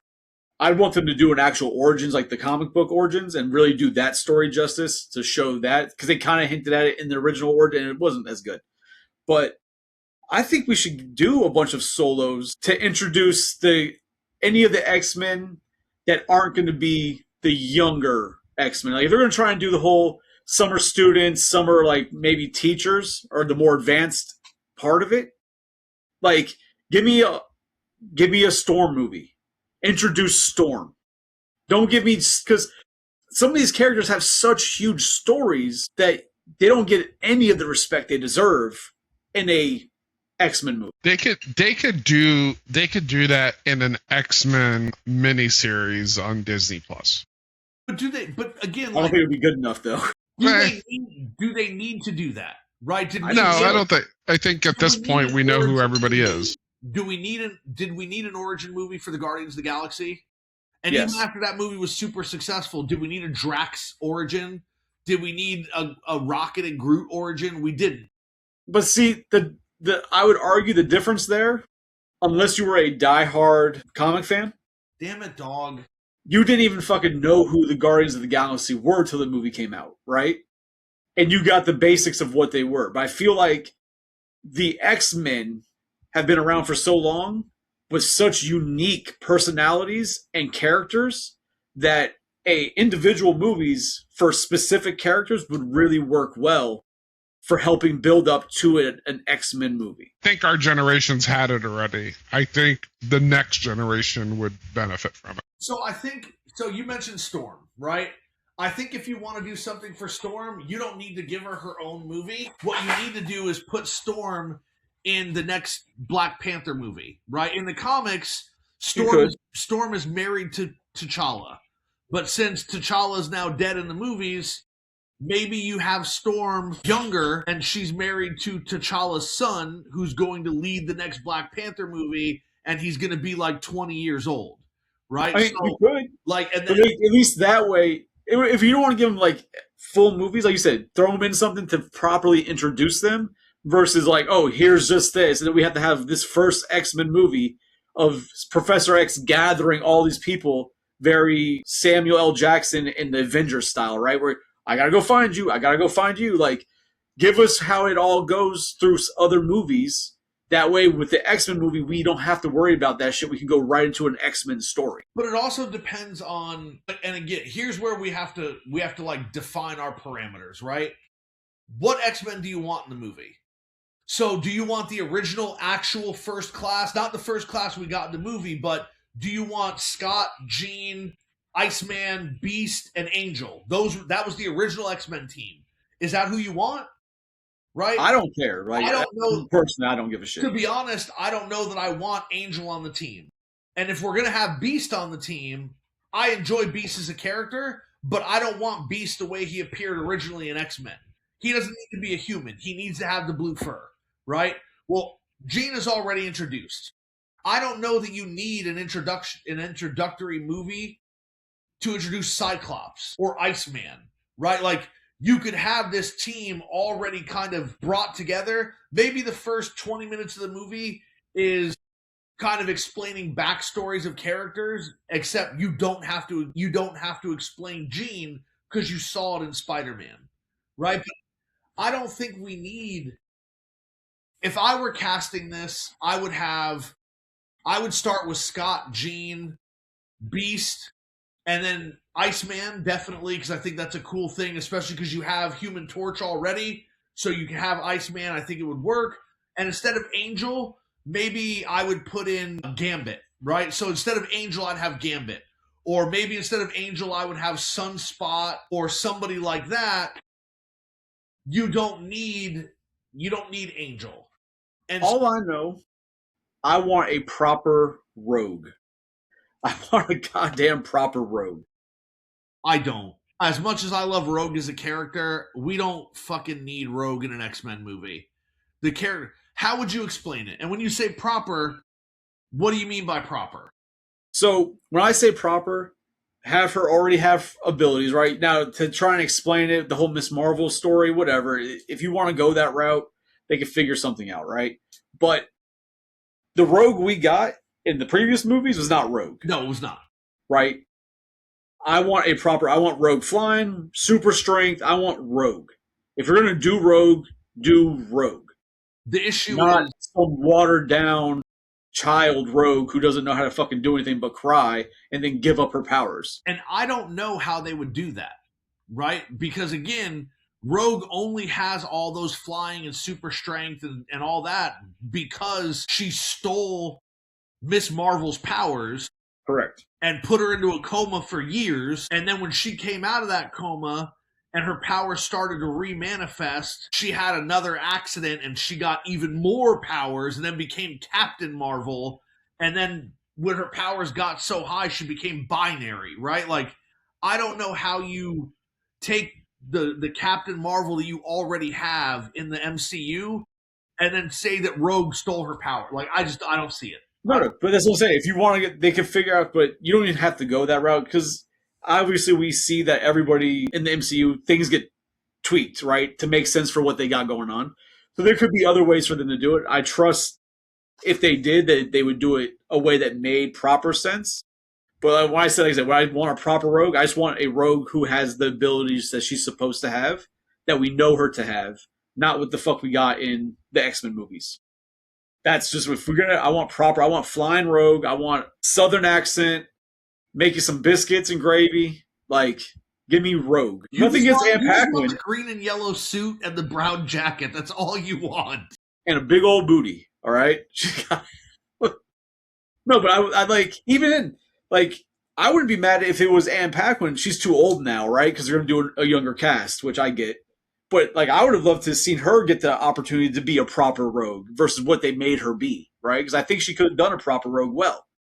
But now they're going to go back to being, younger, so she's out of the running. I think the most difficult thing they're going to run into to make an X-Men movie is, to really do an X-Men movie justice, they're going to have to not have Wolverine in it. And the people are going to rebel against that, but you need to spend time on the X-Men, and then you can bring Wolverine in. But then the other issue is going to be, who the hell do you cast as Wolverine? If you're going younger, obviously Hugh Jackman. Like, there's no other option. No, but that's the thing. You're going younger, and we know that Hugh Jackman is going to be in Doomsday, and there's talk that he's going to be in Secret Wars as well. But Hugh Jackman's what, 50-something? Well, to be fair, you got to remember, Wolverine was also born in the 1800s. He can be older. He's okay. Yeah, but what I'm saying is Hugh Jackman is doing the role. So I don't know who, but I don't know who you'd pick, right? And Moo asked, who would I have as Rogue? I don't do fan casting like that because that shit does not work on me because I can never think of actresses because I don't even fucking know names enough to be able to, like, oh, this girl would be good at this, or he'd make a good Hugh Jackman, right? Or a good Wolverine. But somebody in another podcast I was watching with Wolverine, they said that Wolverine shouldn't do his own movie. Wolverine should get a series. And each season be a different timeline, right? That way you can have this one actor portray Wolverine almost as ageless through 100+ years of story. Yes. Then bring him into a movie.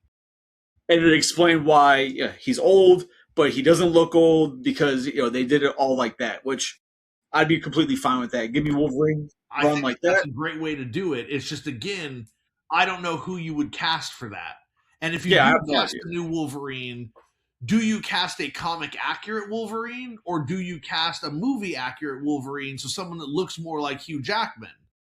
Because Wolverine in the comics is much shorter, he's bulkier, right? Like, and they didn't think when they were casting the movie that would play well on screen.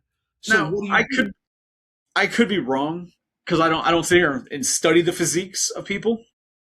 But Wolverine in his short stature and his build, he's not very human.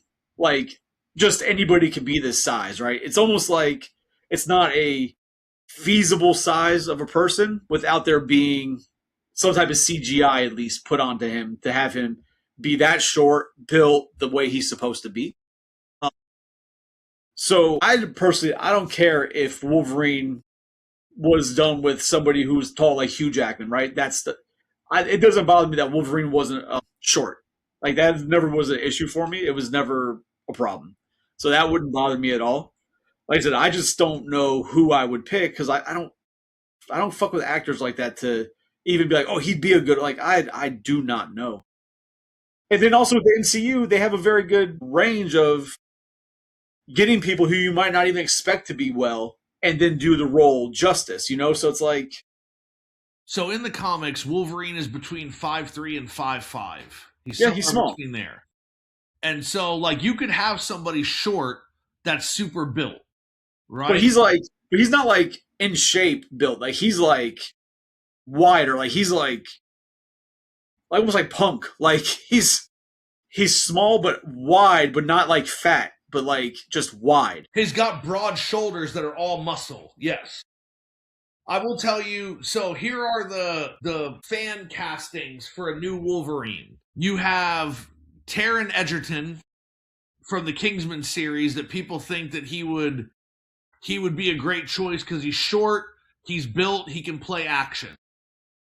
The kid who played like the main person in the Kingsman? I've never seen those movies. I wanted to, I just haven't seen them. But Maggie or whatever his name was.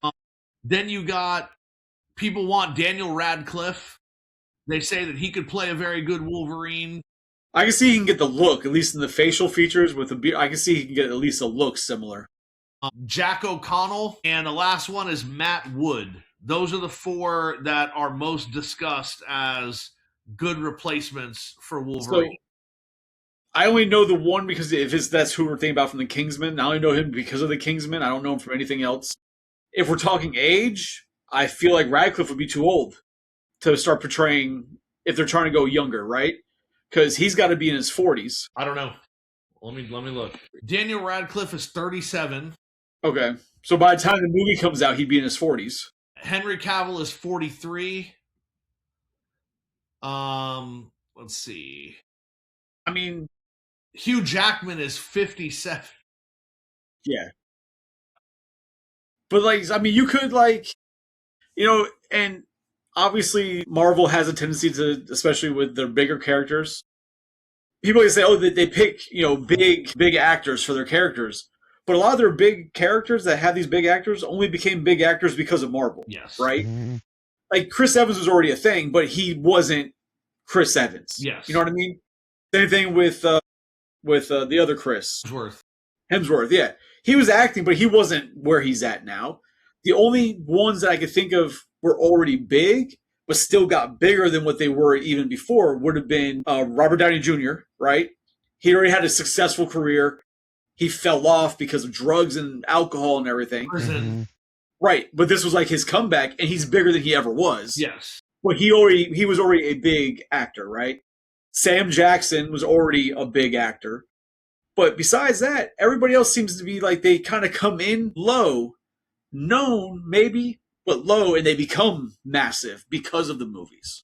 Mm-hmm. So I think you could get away with doing maybe not a unknown, but a very small name actor for any of these roles. I could see, I'm not saying I want Daniel Radcliffe, but I could see him playing it because I think that he, like you said, he could get the look of Wolverine facially and everything.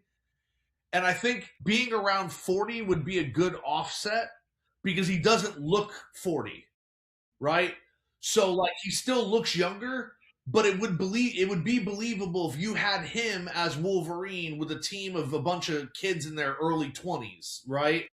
Playing the other X-Men. You would have that difference in maturity. You would believe that this Wolverine is more worn on by time and has more experience. At that point, just fucking keep Hugh Jackman. Fuck it. Hugh Jackman doesn't want to keep doing it. That's what I'm saying. Hey, I think a dump truck of money, he'll fucking do it. They own him for the next 50 years. That's what Deadpool said.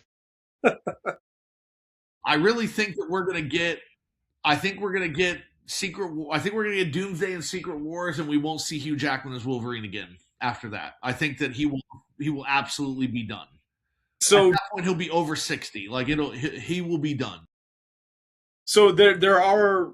I mean, people say it's coming. I don't know how true it is, but X-Men, Deadpool 3, right? Mm-hmm. I don't count Deadpool Wolverine as Deadpool 3 because that's Deadpool Wolverine. That's its own thing, right?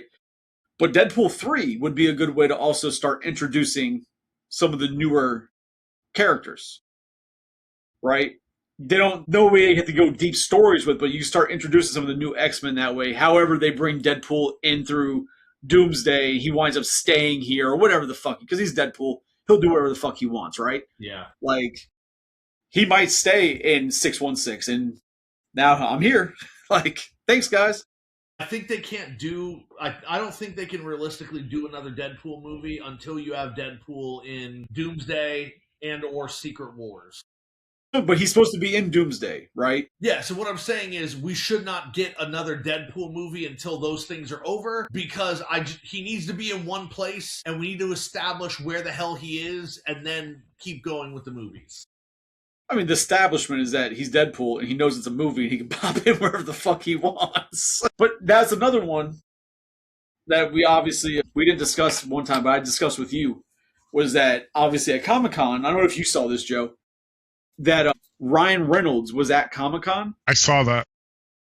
But what people were saying was that they think that he was spoiling part of Doomsday because of what he was wearing, right?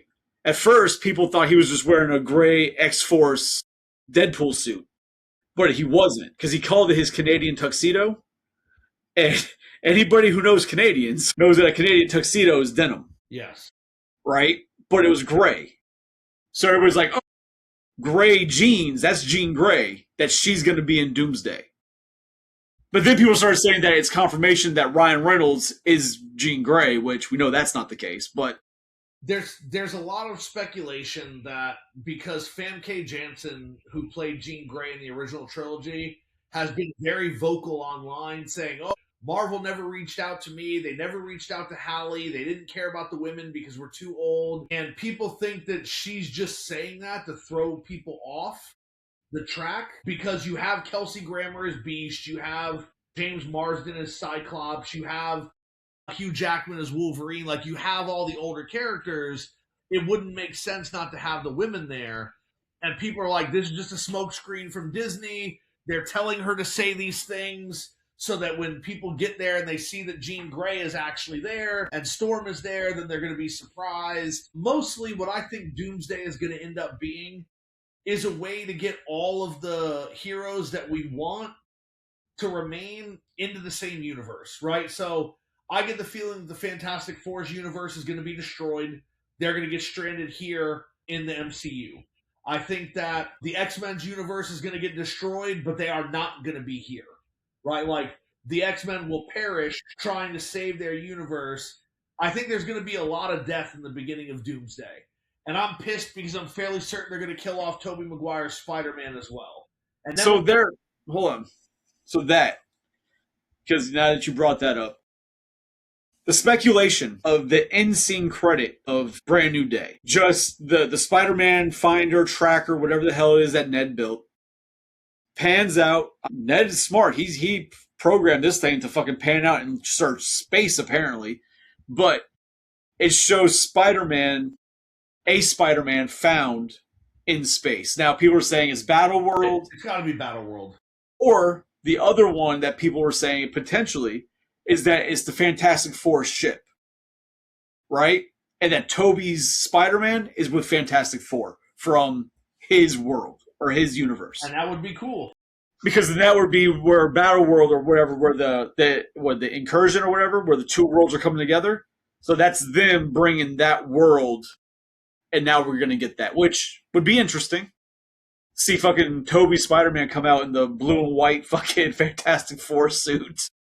He was in No Way Home. He made a comment like, "You were really in space, huh?" He goes, "That'd be cool." So maybe that leads to that. I don't know. So I mean, that's the speculation, because besides that or Battleworld, I can't think of another reason why there would be a Spider-Man blip out in space. Who's Battleworld? Battleworld is basically where Civil War. Yeah, so Battleworld is the planet the Beyonder creates for Secret Wars, right? Like, the Beyonder is supposed to watch over people and not interfere, but he gets tired of all the casualties that occur when the heroes and the villains fight, and so he's like, I've had enough of this. I'm going to take all the villains, all the strong villains, all the strong heroes. He creates a world that he calls Battleworld, and they all get teleported there. And he says, you guys are going to fight it out, and whatever side wins, you guys are going back to your home, and the other side is never leaving. It's done. Like, that way there's no more innocent casualties being killed. The fighting is over. And then, of course, Doom, like, creates a machine and steals Galactus's power, and, like, all this shit comes apart. But this is also where Spider-Man gets fucked up and his suit gets destroyed. Yeah. So then they make him a suit, basically, and this is where Venom becomes a thing, because the suit is made with the symbiote. I don't remember if they knew it was or they didn't know it was in there. No, they didn't. But that's where he gets the symbiote that then leads to the Venom becoming a thing later on. He gets blown up in the first battle, and the only thing that's left is part of his mask, so he's hiding his face. And he's like, great, I don't have any spare suits. I don't know what to do. And I think it's Johnny Storm is like, there's a machine in the back room back there that makes costumes. He's like, just go in there and tell it what you want. It'll make it for you. He's like, well, I don't want anybody to know my identity. He's like, there's nobody back there. I'll keep everybody out.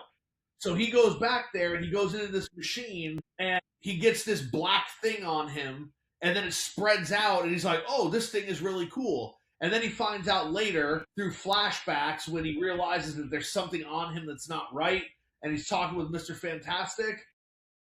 Mr. Fantastic's like, what machine did you say you used? And he's like, the costume machine. It was blah, blah, blah. And he's like, that wasn't the costume machine. That was something different. Why would you go into that? He's like, well, Johnny pointed over his shoulder. And he's like, why would you listen to Johnny? And so, like, then he finds out that it wasn't the costume machine that put it on him. So that's where Venom comes from, which, if that's the way they're going, that means then after that, that's might be how we get Venom in the MCU as well. If they do it with that storyline. And it turns out that that was some kind of space prison. And they never answer why, in a world that the Beyonder created just for them to fight, there was a fucking prison machine. Like, they never explained that, but it was some sort of prison machine that held the symbiote because it was deemed to be too dangerous. But, cool. Yeah. But yeah, like I said, so I can't see any other reason why there'd be a blip in space for Spider-Man being found. Like, that's such a random thing to be way the hell out there. So it's either, I would assume it's either Battle World, but for to do that, we haven't even had Doomsday yet, which will lead to that. So that's just a far throw for an Easter egg. You know what I mean? That's just a far toss. But if it is the Fantastic Four ship coming through and they have Toby Spider-Man on there, it just makes me wonder what they're going to do with Doomsday. I mean, I would imagine that Doctor Doom is going to show up and be very manipulative and try to make people think that there's nothing wrong, and he's going to be doing something nefarious because that's how Doctor Doom is, right? I've heard so many not random, but so many opinions on Doctor Doom and what's going to happen. Obviously, the one where you and I are both in agreement that we didn't even realize, you didn't know I said it, and then you came on the last episode, whatever you mentioned it, that RDJ might not even be Doctor Doom, I right? hope he's not. I really hope he's not. But like, there's stories or ideas out there that we all know Marvel has a tendency to put out trailers and remove people from the trailers. Yeah. And people are speculating that some of those scenes, like when you see there's like the scene in the trailer where you have like the Fantastic Four and Thor, like everybody's kind of standing around. People are speculating that Doctor Doom's in that scene. Yeah. That he's there not as a villain, that he's there to try and help them from what's coming. From which what they think is Doom, right? Which might actually wind up being Stark. There to help them fight this evil that's coming, that's going to be the problem type of thing. Yeah. Or that we're going to wind up having a bunch of heroes fighting each other, where he's going to come with, hey, these guys fucked up your universes. It's because of them this is happening. I need you to come with me, and we need to fix this. And he's going to bring the X-Men and all these people from the other universes as like his team to go against the event. Like, there's so many different ideas. And all that tracks, because in the comics, Doctor Doom is very manipulative, right? Like, he's always finding a way to play, so it would make sense that he would go to these different worlds, even if he was responsible for it, right? Like, go to these different worlds and say, listen, you can't protect your world here, but if you come with me, there's a place you might be able to protect it. And so when you see Cyclops in the trailer, he's clearly in a battle. And it's kind of like, you're not just gonna wipe out the X-Men early on in the battle. It doesn't make sense. And so, so we all know, I mean, maybe we don't know, but people know, there's obviously Sentinels in this movie. Yeah. Right? So, I mean, my assumption would be that what we're seeing, at least with the Cyclops, I'm wondering if that's just him in a battle with Sentinels. We're seeing a scene from that, right? Because he would go and hit him like that with a blast against Sentinels. You know what I mean? But that's also where I'm at that point with this. I saw that trailer. I'm not going to watch it again because I don't want to sit there picking it apart because I want to go into that movie blind as I can. Even though all these people keep fucking popping up my feed now with all these theories, I'm like, man, these are like rabbit holes. These theories these guys are pulling out of their asses. I just don't want it to be RDJ, and I think it'd be great if it was actually Henry Cavill. If Henry Cavill is actually Doctor Doom, I think that would be absolutely fantastic. I mean, I'm not mad at it. Interesting. And I mean, it would track because, like I said, right before they announced RDJ as Doctor Doom, Henry Cavill was having meetings with Marvel, and they were talking about casting him as a character. And the only thing that came out online was Marvel's considering him for Captain Britain, who would step in and take over the Captain America role, which never really makes sense because Captain Britain was never really a big character. He'd show up occasionally in Avengers, but it was never like a marquee type of thing. And Henry Cavill had said, he's already played a hero. If he were to join the Marvel Universe, he'd love to play a villain, do something different.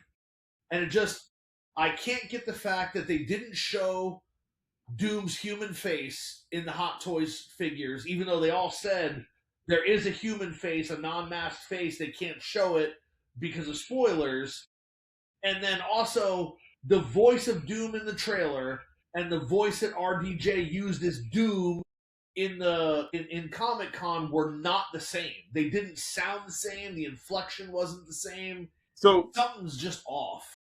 Yeah, and to touch on the Hot Toys thing, I brought that up in a video somewhere. These guys who were talking about it, and I just brought the idea. I'm like, hey, what if he's not even that? And they're like, you think that's a possibility? I'm like, oh yeah, because these items it hasn't shown. Like, it's kind of weird. I'm like, oh well, that's because they're not going to show his face until the second movie. And I'm like, okay, cool. If you want to say that, like, they're going to wait to the second movie for Thor and Captain America to see his face as this big reveal of his face. Okay, but they've already announced to us that it's him. So it's not going to be like some grand reveal because we know who it is. Well, yeah. So just know what I'm saying. So like to sit there and be like, oh, we're going to release the toys, but we're going to hide the face of the toy because they're not showing the face in the movie until the end or the next movie. That doesn't make fucking sense. I mean, at all. I've seen people arguing the reason they didn't do it is because Doctor Doom's face is scarred in the comics, and that's true. But we could all imagine RDJ with scars on his face, right? Like, it's not going to be that big a deal. Like, that's what I'm saying. It's not a reveal. Yeah. Yeah.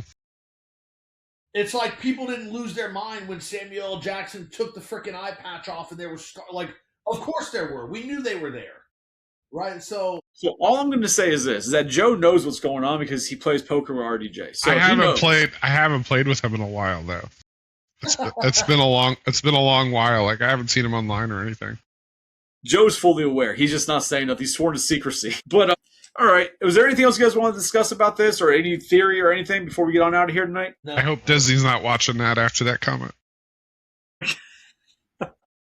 When you can't reach Joe in a couple of days, we'll know it's your fault, Chris. Disney got the mouse took him out. So, hey, Joe, do you need to plug anything since you're on the cast? You haven't been on in a while. Well, I need to get another episode of The Silent Frequency. I was telling Psycho before you joined, I messaged you 2 days ago and it was 1,000 followers, and we just hit 1,300 today. Fuck yeah, man. So I don't know what's going on. It's blowing up.